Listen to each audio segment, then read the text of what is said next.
Imagine um mundo onde todos são iguais. Não há ricos nem pobres. Ninguém possui mais do que precisa, até porque ninguém possui nada. Também não há desemprego. Aliás, o trabalho não é nem algo de que a pessoa precisa para sobreviver nessa sociedade, e sim uma contribuição voluntária ao coletivo. Esse seria Anarres, um planeta que foi colonizado por um grupo vindo do planeta vizinho, Urras, que queria romper com a sociedade capitalista em que eles viviam. E esse mundo foi idealizado por Odo, prisioneira em Urras e que sonhava com uma sociedade baseada em liberdade, igualdade e cooperação. Na teoria, parece bem bonito. Mas e na prática? Será que funciona? A gente encontra esse e outros muitos questionamentos em Os Despossuídos, de autoria da Ursula K. Le Guin, uma das maiores escritoras de fantasia e ficção científica de todos os tempos, bastante conhecida por trazer uma maior presença feminina para o gênero de ficção científica, dominado geralmente por protagonistas masculinos, e além dessa maior presença feminina, ela costuma abordar temas como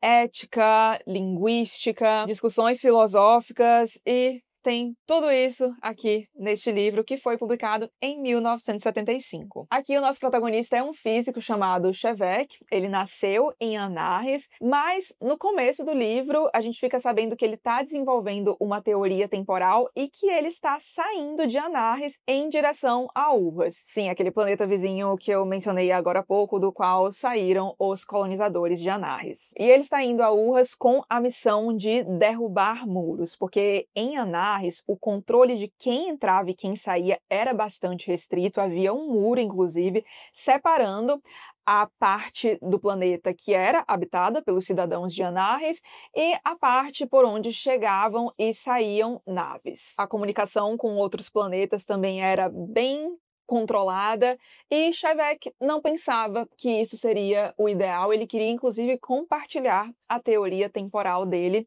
com o sistema planetário inteiro. Em Urras, ele vai direto para Aio, que é uma nação, um país dentro desse planeta, e lá ele é muito bem recebido por uma equipe de outros físicos muito interessados na teoria dele, e logo ele fica encantado com o planeta, porque há ali muito verde, tudo é muito bonito, há muitos animais, os recursos são abundantes, e isso em grande contraste com o que ele encontrava em Anarres, que tinha um solo bem menos fértil, era um planeta...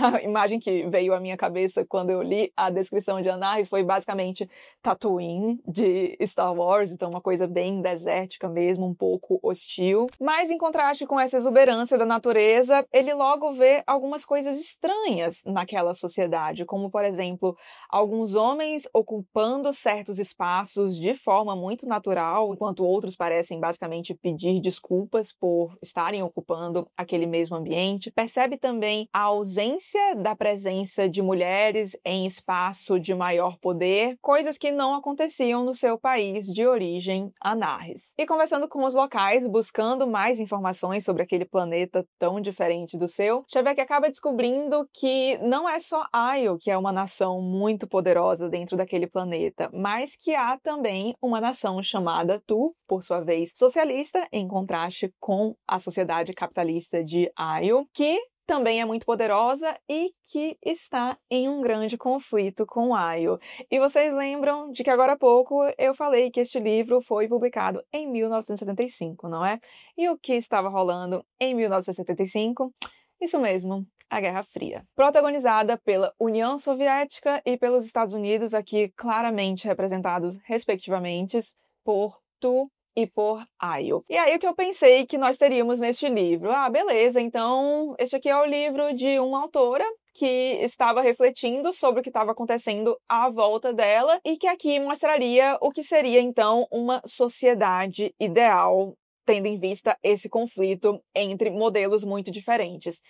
E aí eu quebrei a minha cara. Este livro tinha um subtítulo que foi retirado por razões desconhecidas em edições subsequentes, e o subtítulo era Uma Utopia Ambígua. E eu achei essa descrição um tanto certeira, porque conforme a gente vai sendo apresentado a Anarres, de início parece que realmente tudo ali funciona, todo mundo é muito parceiro, é tudo igual, não tem ninguém acima de ninguém. Mas conforme as páginas vão passando, a gente vê que Anarres, que havia sido fundada com uma organização semelhante a um anarcossocialismo, também tem seus problemas, sobre os quais a Úrsula vai discutir ostensivamente aqui, como, por exemplo, a questão da iniciativa individual. Será que é possível haver essa iniciativa dentro de uma sociedade tão igualitária assim? Eu acredito que esse é um dos temas mais discutidos ao longo do livro, até porque a gente vai acompanhando o nosso protagonista, o Chevek, desde o comecinho da vida dele, então quando ele ainda era criança, a gente o vê na escola,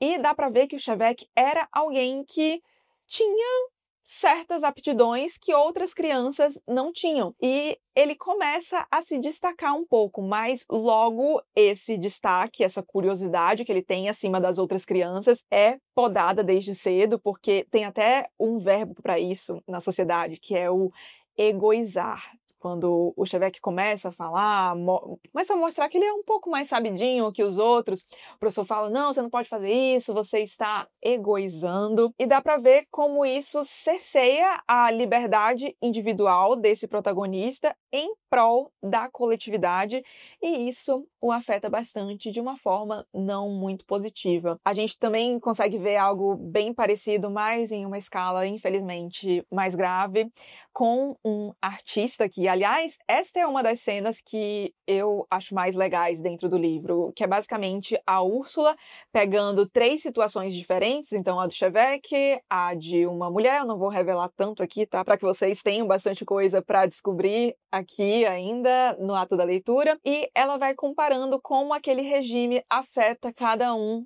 desses 3, porque a ideia é o Chevek, dentro daquela sociedade, ainda poderia, de certo modo, expressar suas opiniões, porque ele podia apresentar essas opiniões sob o formato de uma teoria que podia ser aceita ou não, mas a questão do artista já fica um pouco mais grave, porque a arte desse homem acabava destoando um pouco do que era mais aceito, do que era mais praticado naquela sociedade, e ele acaba sofrendo bastante com isso, porque a arte dele é muito vinculada à própria personalidade. Então a gente vê como essa sociedade vai construindo alguns muros que cerceiam certos movimentos, o que está muito conectado com o propósito do Chevek, que a gente fica sabendo literalmente na primeira página do livro, que é justamente sair dali para começar a destruir muros. Ele toma essa como sendo a sua missão. E eu gosto muito da discussão sobre os muros também, porque a gente consegue ver o lado ambíguo dos muros, porque ok, há muros que protegem, mas também há muitos muros que enfraquecem. E como isso depende muito também da perspectiva, por exemplo, nós temos um muro. Quem está fora e quem está dentro? Depende da perspectiva, né? E uma outra discussão muito presente aqui, e talvez tenha sido a minha favorita, é a sobre instintos. Na sociedade de Anarres, houve uma tentativa de limar um pouco coisas que nós vemos muito como instintos humanos. Então, por exemplo, essa questão da procura por um parceiro, para você ficar com esse parceiro, constituir uma família com ele. A questão das crianças também, que costumam já desde cedo demonstrar as suas aptidões naturais, que têm bastante curiosidade, e aí a personalidade de cada um. E essa sociedade tentava, de alguma forma, tirar esse tipo de coisa. Por exemplo, em Anarres, o casamento não era uma instituição, como nós temos na sociedade em que vivemos atualmente. Basicamente, o que se tinha como alternativa ao casamento era um sistema de parcerias. Então, você se unia a alguém, podia até gerar um filho com essa pessoa, mas o filho não ficava com os pais, ficava boa parte do tempo em uma instituição semelhante a uma escola, justamente para não criar muito esse vínculo pai, mãe e filho. Inclusive, os filhos não se referiam referiam aos pais como meu pai, minha mãe, ou falavam, aquela ali é a mãe de fulano. Falavam, aquela ali é a mãe. E aí havia a possibilidade de essas pessoas quererem ficar juntas, e é o que acontece com o Chevek e a parceira dele. Só que a gente vai vendo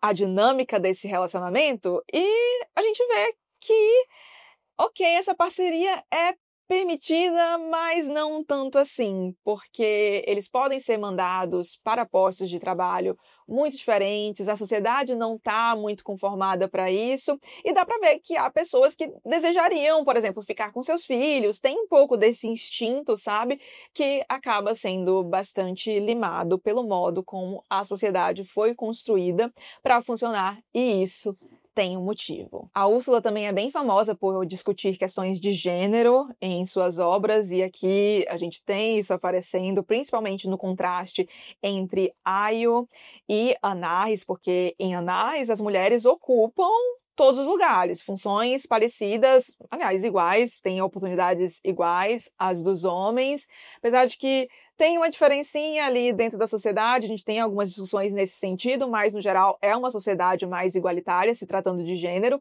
enquanto em Aio as mulheres são basicamente tomadas como posse. E é tão interessante ver a discussão das mulheres em Aio. Nós temos, inclusive, uma mulher de Aio falando sobre o que ela pensa no papel dela naquela sociedade, como ela se vê. Enfim, é muito interessante comparar isso com o que está acontecendo atualmente, esse fenômeno das threadwives, né, que está em voga por aí. Achei bem interessante fazer um paralelo dessa discussão com os movimentos de gênero que nós estamos vendo atualmente. Me pareceu um livro bastante à frente do seu tempo, não só nesse sentido, mas em muitos outros, e um livro que me deixou positivamente impressionada. Confesso que peguei para ler não esperando muita coisa. Coloquei, foi leitura conjunta do Clubinho, aliás, o meu clube do livro, informações estão aqui na descrição, mas eu basicamente coloquei porque a galera queria muito ler este livro, aí falei, beleza, né, o pessoal do Clubinho manda, eu obedeço, e com certeza vai estar entre as minhas melhores leituras do ano, porque aqui a gente tem uma autora que nitidamente está muito disposta a discutir, de incitar reflexões, de oferecer mais questionamentos do que respostas, porque dentro desse contexto, você tendo dois polos ali, sociedades diferentes, e uma intermediária que inicialmente é apresentada como uma sociedade muito igualitária, etc., seria fácil trabalhar com essa questão da utopia mesmo. Era um tema, aliás, muito em voga ao longo da Guerra Fria, justamente porque a gente tinha dois modelos que estavam ali em crise. E não é o que ela faz aqui. Ela mostra que essa sociedade que foi construída como uma sociedade ideal começa a ter seus problemas também, porque é aquilo, né, gente? É o tal do ser humano. E aí, onde tem o ser humano, inevitavelmente há algum tipo de organização que começa a se formar, e aí tem pessoas que precisam cuidar da organização. Nisso fica muito fácil que surjam alguns núcleos de poder ali, mesmo que velados, e eu gosto muito de como ela coloca toda essa dinâmica aqui, e tudo isso dentro de uma estrutura muito interessante, porque este é um livro que alterna passado e presente, e tem muita conexão com a própria teoria temporal do Chevek, na qual o passado só faz sentido se for visto sob a ótica do presente e do futuro. Eu achei que ela amarra essa teoria e a estrutura da narrativa de uma maneira maravilhosa. Fiquei bem curiosa para ler mais da autora, qualquer coisa deixem recomendações aqui. E se você ficou com vontade de ler este livro, eu recomendo muito fortemente que você arrume um colega aí, recrute um amigo seu para ler junto, porque pensa num livro que dá pano para manga. Ao longo da vida do Clubinho, já tivemos muitas lives. Ao fim de toda leitura conjunta, a gente tem uma live que rola no Google Meet. Aí todo mundo, se quiser, pode abrir câmera e microfone. Não sou só eu que fico falando, e a gente consegue discutir bastante sobre o livro. E, olha, devo dizer que a live de Os Despossuídos foi uma das minhas favoritas, porque este livro propõe questionamentos realmente muito interessantes. Então, tenta arrumar pelo menos uma pessoa para ler com você, para você ter com quem discutir. E se você quiser discutir alguma coisa sobre o livro, também pode usar o espaço aqui dos comentários. Vou adorar ler as impressões de vocês. E se você gostou do vídeo, não esqueça de deixar um like e de se inscrever aqui no canal, caso não seja um inscrito ainda. Um grande beijo e até os próximos vídeos!